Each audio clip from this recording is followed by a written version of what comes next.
The bandits arrogantly attack a peaceful town. They humiliate soft-spoken residents of the town for their pleasure. Not realizing behind this unusual silence, the town is hiding a gruesome reality that will tear apart the arrogance of bandits on that day.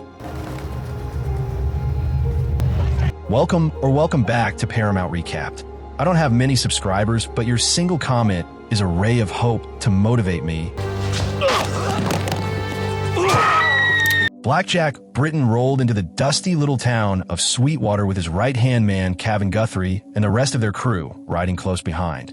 Right away, Blackjack noticed Kevin's nephew, Sonny, trying to show off by doing trick shots for a bunch of local kids. Blackjack raised an eyebrow, clearly not impressed, and asked Kevin if the kid was really cut out for this kind of life. Kevin just gave his nephew a stern look and told him to stop messing around. Without wasting time, Blackjack got his guys together and headed straight for the bank. Inside, he walked up to the counter and demanded the safe be opened. The teller hesitated, so Blackjack pulled his gun and shot the man's finger clean off to get his point across. That did the trick. The guy scrambled to unlock the safe. Outside, Sonny and a couple others were keeping watch. Sonny spotted a woman nearby, Dolly Sloan, a name he recognized from one of those cheap Western storybooks. He excitedly asked for her autograph, unaware that a group of lawmen had just entered town. Word got to Blackjack about the arriving officers, so he rushed the job. Meanwhile, their sharpshooters climbed onto the rooftops, ready for backup. Just then, a random bystander tried to play hero and take a shot at Blackjack, but paid the price with his life. The sound of gunfire caught the officer's attention, and before long, bullets were flying in every direction. Dolly got caught in the chaos and ended up dying in Sonny's arms. As the gang retreated, Badger, Blackjack's brother, got shot. Everyone kept moving, but Sonny stopped to help him out. They eventually managed to escape with the loot, but Blackjack wasn't thrilled when he heard they'd lost 2 of their men. Still, he shrugged it off, reminding everyone that this was the kind of journey where not all of them were going to make it. Badger, barely holding on, promised he could keep going. Blackjack gave a grim smirk and told the group that anyone who couldn't pull their weight would end up meeting him in hell. It didn't take long before they realized the posse was hot on their trail. Blackjack didn't want to slow down, but Sonny argued that Badger needed a break. Badger insisted he was fine, so they kept riding. Not long after, Badger started falling behind, and Sonny stayed with him. By the next morning, Badger collapsed off his horse, clearly in bad shape. Knowing the end was near, Badger asked them to finish him off. No one wanted to waste bullets, though. As the rest moved on, Badger gave Sonny one last piece of advice: to ditch this outlaw life because it's nothing like the stories he read. He reached for Sonny's gun, and despite never killing anyone before, Sonny ended his suffering. Kevin later heard the shot and praised Sonny's guts, but Sonny just felt sick inside. Before Sonny could even process it all, he got shot in the leg. The posse showed up on a nearby ridge, and Blackjack's gang scattered. Another shootout broke out. In the chaos, a bullet hit the pack horse that was carrying all their stolen cash. Blackjack tried to get the money, but Kevin yelled at him to leave it. It wasn't worth getting killed over. They managed to escape, but Blackjack was clearly devastated watching all that money disappear into the dirt. Later, they wandered straight into a sandstorm and stumbled upon a strange tunnel. When they came out the other side, they were stunned to find a green, almost magical-looking paradise. As they followed a dirt path through the bizarre landscape, they ran into a quiet Native American man standing by a useless-looking gate. Eventually, they made it to a small town. When they rode in, the whole town watched them suspiciously. But surprisingly, the sheriff, a calm man named Forrest, welcomed them kindly to a place called Refuge. Blackjack claimed they were cattle herders who got attacked by Apaches. Forrest believed the story and offered to stable their horses, get them some drinks at the saloon, and give them rooms to rest in. Blackjack appreciated the hospitality and asked if he could use the telegraph. Forrest said there wasn't one. The town had no way of reaching the outside world. Deputy Glenn was told to show them around, and a woman named Rose took the injured to the doctor. But before they left, Forrest reminded everyone that cussing was banned in town, except inside the saloon. Later, Sonny and some of the wounded followed Rose to the clinic. Curious, Sonny asked how long she'd lived there. She answered with exact precision: 5 years, 1 week, and 2 days. Soon, they met Dr. Woods. Meanwhile, Blackjack quietly told his crew that no one in the town seemed armed, which made the place look like an easy target. Back at the clinic, Sonny kept staring at the doctor, feeling like he'd seen him before. After treatment, Rose walked him out and asked a strange question. How many people had he killed? That threw Sonny off. She also pointed out they didn't look like real cowboys. No ropes, no branding tools, none of the usual gear. Sonny avoided answering. She left, disappointed. He chased after her and admitted he'd killed someone recently, not out of hate, but to end their suffering. Still, Rose didn't return. Meanwhile, Forrest gathered his close crew, Glenn, Dr. Woods, and the storekeeper Brooks. They were suspicious of the newcomers after checking bullets from the injured. Forrest wanted to avoid trouble, but Glenn admitted he regretted ever trusting them. That night at the saloon, Sonny joined Cavan, who praised him for becoming a man. Blackjack spotted Dr. Woods again and introduced himself as Jack Smith, inviting the doc for a drink. Woods politely declined. Blackjack had a nagging feeling he recognized him, but brushed it off. Then, church bells rang, and the townsfolk rushed out, including the bartender. Blackjack and his gang realized just how religious the town was. Cavan took this as a good sign, easy pickings.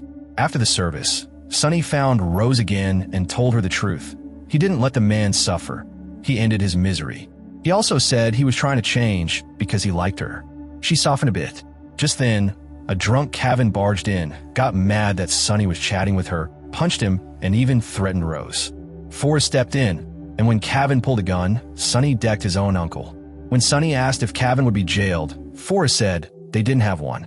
Later, Blackjack showed up asking what happened, but Sonny pretended not to know. The next day, Forrest asked Sonny to send a message to Blackjack. He wanted a word. Sonny asked how long Forrest had been sheriff. Forrest said it had been more than 10 years. Sonny pulled out his dime novel and froze.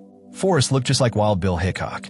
Blackjack met with Forrest, who asked him to keep his crew in check, especially after Cavan's behavior. Blackjack shrugged it off, saying Cavan had been put in his place, but Forrest clarified, no townsfolk had done it. He reminded Blackjack they'd only been treated with kindness, and asked that they return the respect. Blackjack promised his men would behave. Blackjack then asked why nobody in town carried guns. Forrest said they never needed them. They had their own ways of handling things. Meanwhile, Cavan and Sonny were at the general store looking for ammo. To distract the clerk, Sonny asked if they had dime novels. Brooks replied that they only sold the classics. Cavan suddenly realized Brooks looked a lot like Jesse James. Before they could dig deeper, Cavan dropped some stolen bullets from his coat. Back outside, Cavan passed bullets to the others, but noticed Brooks speaking with Forrest, probably snitching. Fed up with playing nice, Blackjack told his crew it was time to stop pretending and take the town by force.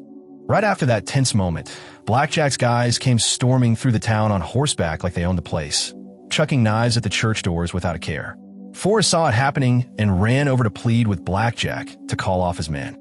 But Blackjack just stood there like he didn't hear a thing. With no other option, Forrest put himself right in front of the church doors, trying to block the knives with his own body. But the gang kept tossing them anyway like they didn't care who got hit. Then something strange happened. Dark clouds rolled in out of nowhere, covering the sky. Just as one of the gang raised his arm to throw another knife, a bolt of lightning shot down and struck him dead on the spot. That freaked everyone out. Rain started pouring, and the streets emptied in no time. After the dust settled, this quiet, mysterious guy, the gatekeeper, came walking in, picked up the dead man's body, and took him away to the edge of town. Later that same night, Sonny crashed outside the church, waiting on Rose. He woke up when a carriage pulled up, and to his surprise, everyone from the church came out to welcome whoever was inside. It turned out to be Dolly. Yep, the same Dolly Sonny thought had died in his arms back in Sweetwater. But here she was, alive and well. Before the carriage left, the coachman handed Forrest a white rose and told him he could come home on Sunday. Forrest just looked stunned and smiled quietly, like he finally understood something. Sonny, confused and rattled, ran after the carriage, but it vanished like it had never been there. The next morning, Sonny had a face-off with Forrest and Dolly. He swore up and down that Dolly had died back in Sweetwater, but she denied everything. She said her name wasn't Dolly, it was Ivy. Rose gently told Sonny to let it go, but he couldn't shake the feeling that something was off. He spotted Dr. Woods and had a wild idea. He shouted, "Holiday draw," just to see how Woods would react. The doctor turned like someone ready to shoot, fast, precise, like a gunslinger. That was all Sonny needed. He was convinced. Woods was actually Doc Holliday, the legendary shootist and gambler. Woods brushed it off, saying anyone would react that way if suddenly challenged, but Sonny wasn't buying it. He started connecting dots in his head. Forrest had to be Wild Bill Hickok. Glenn might be Billy the Kid, and Brooks? Probably Jesse James. Woods played along and joked. So what do you think Rose is? Sonny couldn't answer. He didn't have a clue. But one thing he was sure of, guys like them shouldn't be letting a thug like Blackjack run the place. That's when Sonny slipped up and mentioned Blackjack's real name. Woods caught that quick. Sonny begged him not to say anything, and Woods didn't. But he did warn Sonny that if he kept going down this road, he might end up losing whatever good was left in him. Still not satisfied, Sonny headed out to find a local farmer he was sure was Lefty Slade, an outlaw thought to be dead after taking bullets to the chest and wrist. The farmer said his name was Lamb, but Sonny noticed a scar on his wrist. Busted. The farmer admitted it. He was Lefty. When Sonny brought up one of the stories written about him, Lefty said the author had never even met him. But before they could talk more, a few of Blackjack's goons trashed Lefty's garden. Enraged, Lefty killed one of them with a shovel. Then he just stood there, crushed by guilt, as the townspeople gathered around. He broke down, saying he'd been trying to make up for his past for the last 8 years. Then the gatekeeper showed up.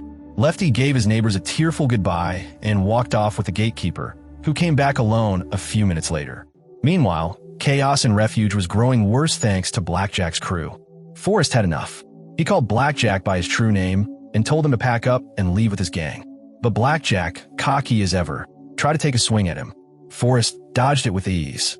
After a few more pathetic attempts, Blackjack pointed a gun at Forrest, but right then, the ground started shaking. Spooked, Blackjack called off the fight and ran back to the saloon. Sonny showed up not long after, but Cavan blocked the door. Sonny snuck in through the back and overheard the gang's plan to loot the town. Cavan, though, warned everyone that Rose was his. Furious, Sonny went searching for Rose and found her swimming in the lake. When she got dressed, he noticed a bruise on her neck and realized, just like Lefty's scar, this was how she had died. Rose finally opened up. She confessed she was the first woman ever hanged in Arizona, accused of killing her abusive father with a meat cleaver. Sonny recognized her real name, Betty McCullough. She told him that the world had forgotten her pain, only remembered the crime. Sonny thought Refuge was a second chance for people like her, but she corrected him. It was their last chance. He offered to stay with her and warned her that the town might not survive the next day. She wasn't worried. She said Refuge had seen worse. Still, she agreed to warn Forrest. Before they parted, she admitted she wished they had met in another life.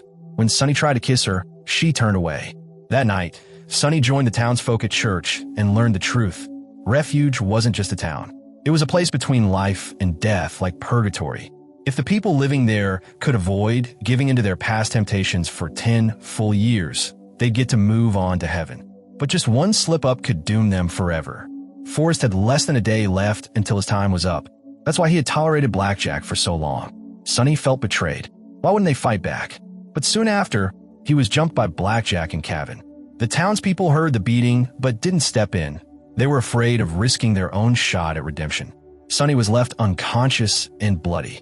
They eventually took him to Dr. Woods. When Sonny woke up, Forrest apologized for not helping. Sonny said it was okay. He was ready to stand up to Blackjack's men, even if it meant doing it alone. Rose kissed him before he left.